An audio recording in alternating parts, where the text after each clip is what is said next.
Cybersecurity headlines are available every weekday. Head to CISO Series. From the CISO series, it's Cybersecurity Headlines.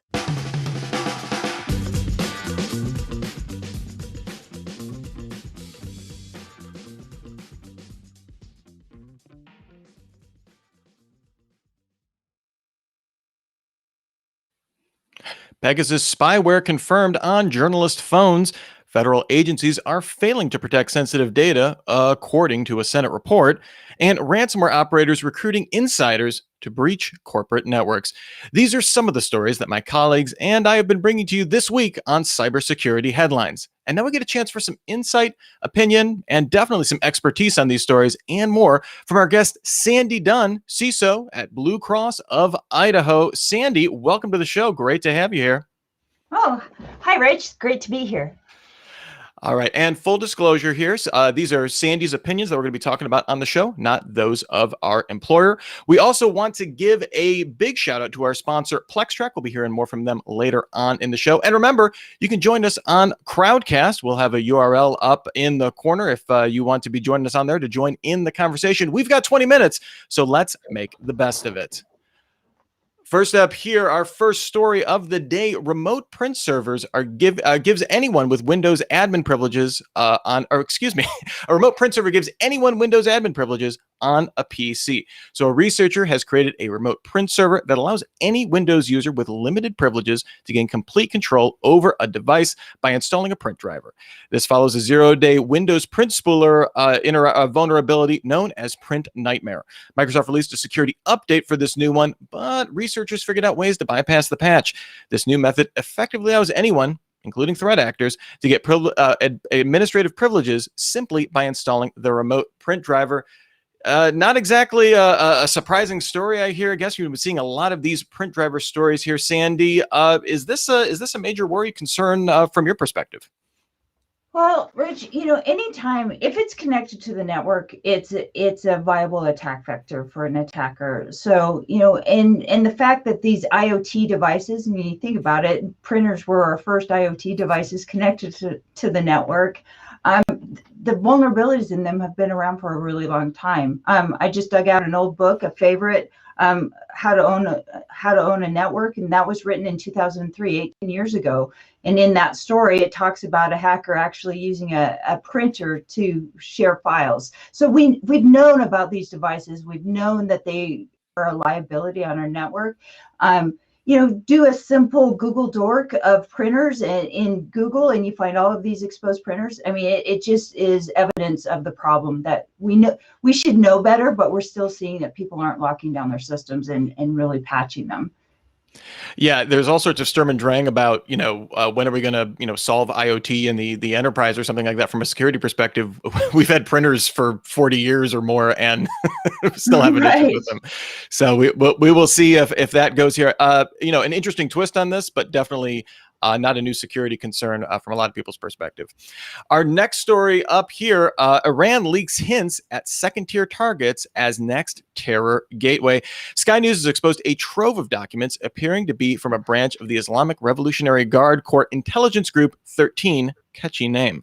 They show a coordinated attempt to collect information on the vulnerabilities of second-tier targets, including those that can capsize merchant vessels, remotely control electrical controllers in building management systems, and tamper with fuel pumps, triggering spills or explosion. Pretty nasty stuff.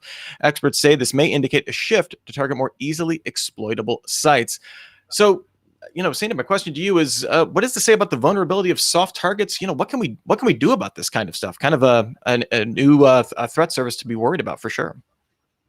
Well, I think, and it's a recurring theme in the stories that we're looking at this week is everyone's in scope for an attack. If it does any kind of communication that is over wireless or over a network, you're in scope to be attacked. So you need to have a team. You need to be looking at your attack surface and locking it down. I think the most interesting quote in the whole article was when he talked, using basic cybersecurity hygiene. The tools exist to prevent this. So use segmentation, password validation, two-factor authentication. What I think the story is saying is these attackers are looking for people who aren't doing their cyber hygiene. Yeah, and kind of, coasting along on, this has never been a problem before. Why is it, an issue now? I always, when these kind of stories come up, I always think of a lot of the concerns around things like SCADA systems, that kind of stuff, where, Oh, yeah. these are all connected systems that control a lot of important stuff, and we're still kind of grappling with the security implications on that. Definitely when there's state-sponsored activity around there, definitely a concern to be had for sure. In other state-sponsored news, we have Pegasus spyware confirmed on journalist phones.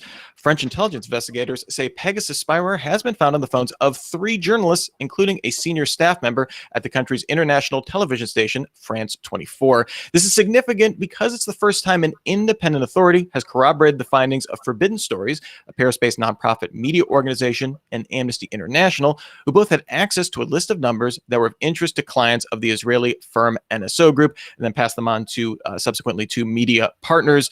Getting that confirmation now, kind of a big deal here. This all started with the French president Macron stating that he was on that list, obviously taking more than a little exception to it.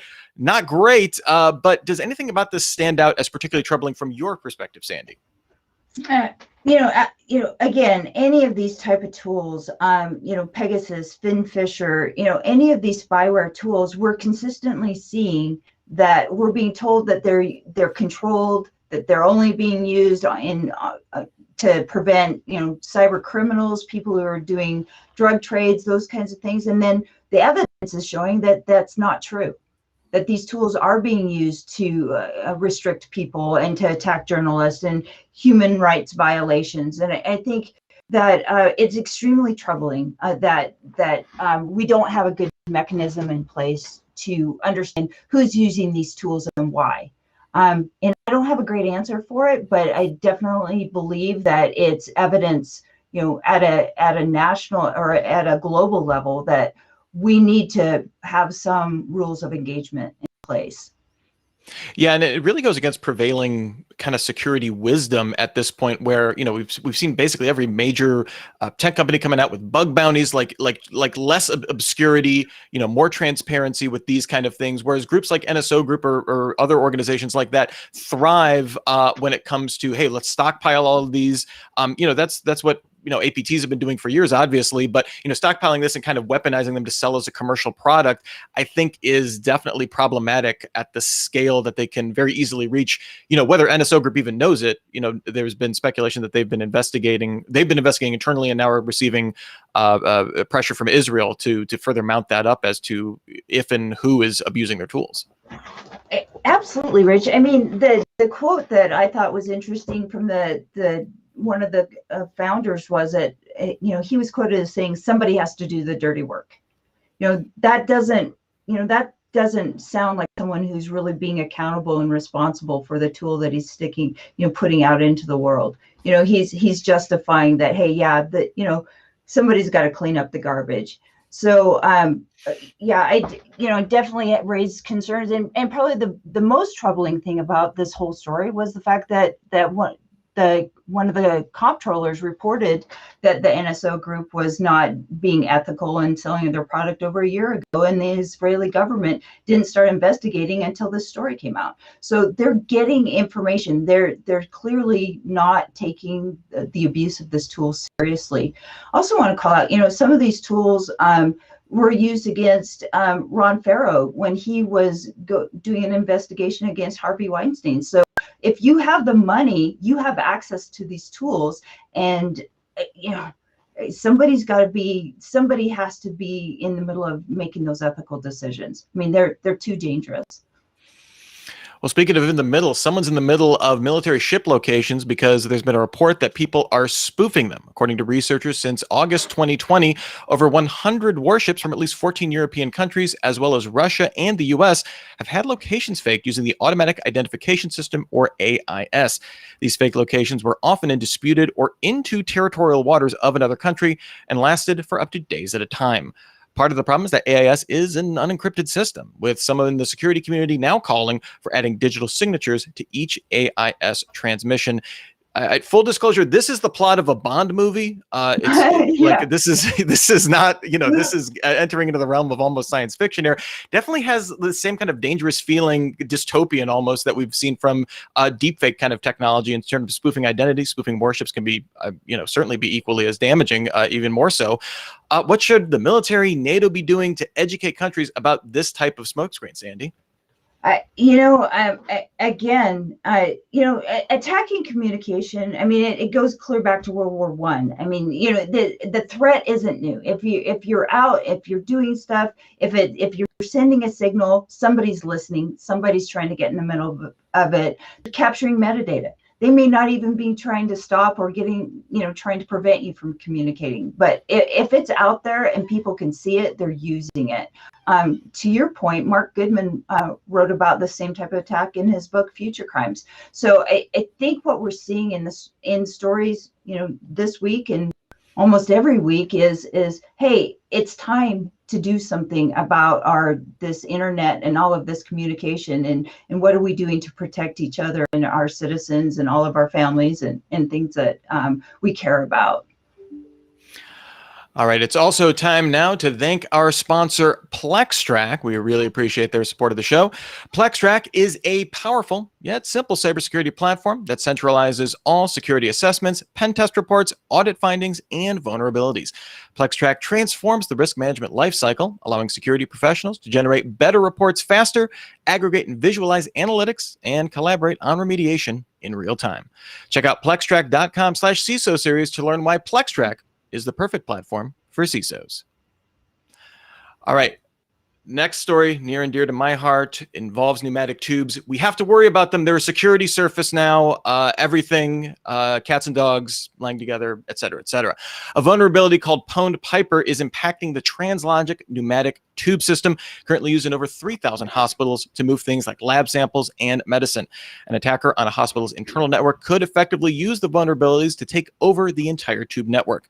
Translogic says a software update for all but one of the vulnerabilities has been developed, with the mitigation technique available for the unpatched vulnerability. It was a little dubious in the reporting if they had actually started rolling out the patch or if it had just been developed. I believe it is now being rolled out. This definitely seems, though, to be a gap here in terms of like exploit and patch. We've certainly seen this with Microsoft Exchange vulnerabilities. I mean, the list goes on and on and on about patch all the things. There are reasons sometimes we can't patch all the things. Given your line of work, though, Sandy, even with comments, just kind of for your own personal opinion, how can we help hospitals handle this, and can hospitals handle this? Yeah, Rich, when I saw this story, my heart went out to every cybersecurity team that's working in a hospital. They have such a difficult task. I've had the opportunity to meet with many of them.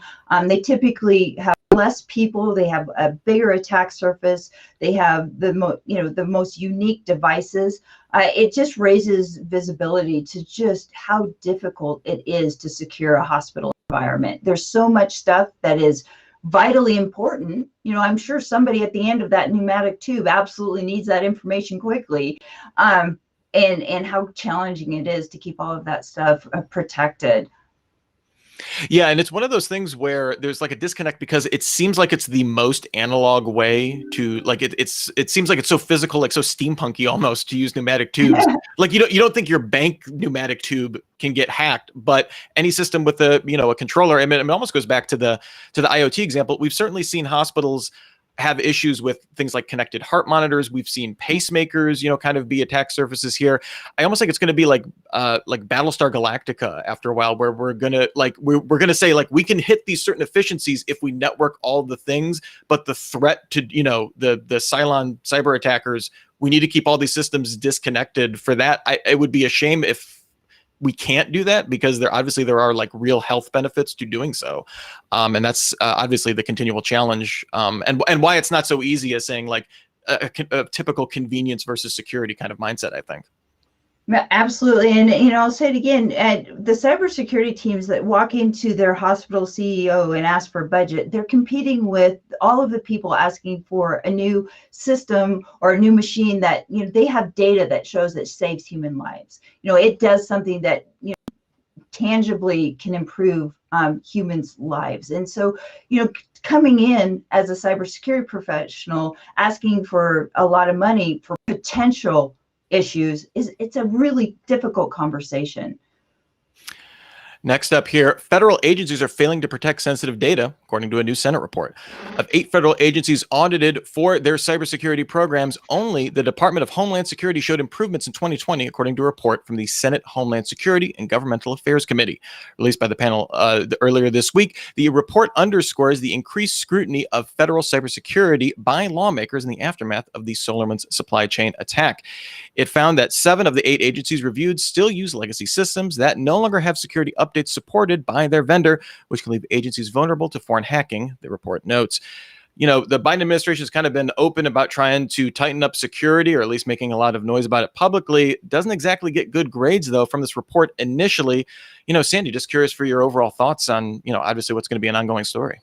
Well, it's, obviously is extremely disturbing. I mean, it showed a lot of issues that they had been identified. But the positive is they're looking.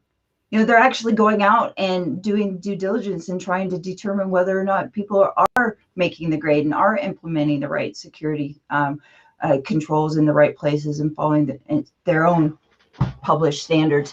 My hope is out of this report. It really does drive action. It drives priorities. I can almost guarantee at the end of this report, whoever was part of that audit, there was a cybersecurity professional saying, I've been screaming about this for years.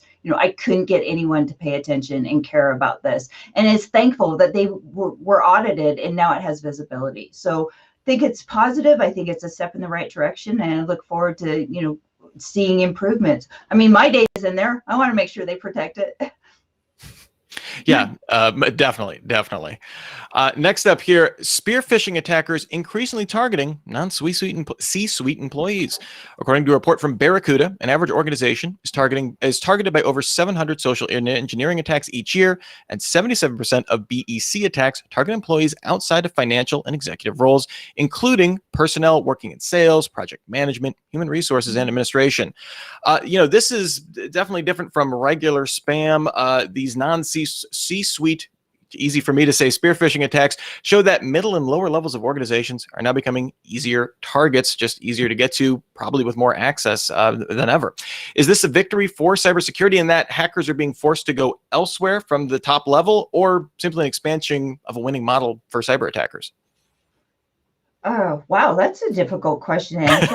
I think you're asking who's winning. I'm not sure. or is this kind of the proof that we constantly need to reevaluate, like, the value of an employee from like a cyber attack perspective, in terms of, like, it used to be, okay, the CEO, the CFO, these people have all the information, all the access. We need to put a giant fence around them. And is it now that, hey, we need to, we need to kind of anticipate that these lower levels may get breached and kind of, segment those as well, and not just kind of have an all or nothing for the C-suite kind of approach? I'll go bigger. I run all sorts of reports. I look at who's the most targeted. I try to understand why, but it may be time to have 2 email addresses for every employee. One that you share out when you sign up for a conference, and one that you share externally, one you share internally, so that we reduce our attack surface and control it that way. I mean, I think we're at a point where just doing the same thing isn't really working. I mean, it is a loop of insanity. If I want to go look at a phishing report published by a major vendor, they typically ask for my email address, my phone number, to send me more email. I mean, we're in this insane loop of using these email addresses. So I think there's a lot of, it's interesting that, it clearly shows we've taught our CFOs and our CEOs to be really cautious, and we need to expand that conversation. But I also think it's a flag that, hey, maybe the email thing, maybe this isn't working well, and we have to rethink how we do it. All right, and our final story of the day, ransomware operators are recruiting insiders to breach corporate networks. Lockbit 2.0 ransomware operators are actively recruiting insiders to breach networks. This effectively cuts out the middleman for many ransomware as a service schemes, which typically use affiliates to breach networks for a share of the ransom. Bleeping Computer believes these messages are targeted at external IT consultants who work for multiple clients, presumably not for long if they're working with Right. ransomware operators, hopefully. A lot of insider threat has kind of been a big buzzword in the security community as of late, trying to develop better tools to kind of deal with that threat. Is this surprising to you, Sandy, to see ransomware being this blatant? I guess that was what was surprising to me. They were replacing wallpapers with like advertising recruitments. Yeah, I think we can always look to the attacker community for their creativity. I mean, their business model keeps, impressing the rest of us with how, how agile and willing to look for new ways to run their business. But it definitely, insider threat. I mean, Snowden. I mean, we can come up with all sorts of examples. It's a CISO's worst nightmare. Trust. But when you think about it, who should I trust is a human problem. I mean, that's been a problem ever since, Caesar got stabbed. I mean, trust is a really complex thing to understand because, to do anything, we have to trust, and trying to figure out, Philby, when he was part of GCH, I think was the right spy agency in Britain. He was such a destructive force within the British spy agency, and here he had so much trust. So yeah, it's a complex problem. Does it? Yes, everything worries me. I guess that's the short answer. Everything worries me. The truest CISO response we can ever receive here, Sandy. Thank you so much. Before we get you out of here, though, what was one story that kind of stood out for you today? Maybe either good or bad, thumbs up, thumbs down, give an eye roll. What was it for you, Sandy? For me, it was the Pegasus story. I really think that story raises the visibility to people selling software that potentially can cause far-reaching damage to our societies. And I really want to recognize the work by the Pegasus team that investigated that, and also Citizens Lab and EFF. Citizens Labs and EFF over the last couple of decades have been so dedicated to making sure that our privacy and in our rights on a global level have been protected. And really, I donate to them. I encourage everyone to. They do great work. Well, thank you so much, Sandy Dunn, for being on the show. Sandy Dunn, the CISO Blue Cross of Idaho. Thank you again. We'll have to have you on real soon. And also, thank you to our sponsor, PlexTrack, for supporting the show.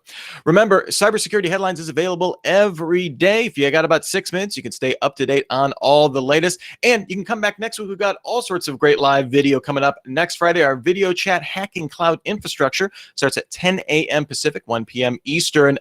This coming up Friday, a week from today, followed by speed dating, and then we'll be back with yet another edition of the Week in Review Friday at 12:30 p.m. 12:30 p.m. Pacific, 3:30 Eastern. Until then, I'm Rich Straffolino. Have a super sparkly day. Cybersecurity headlines are available every weekday. Head to CISOseries.com for the full stories behind the headlines.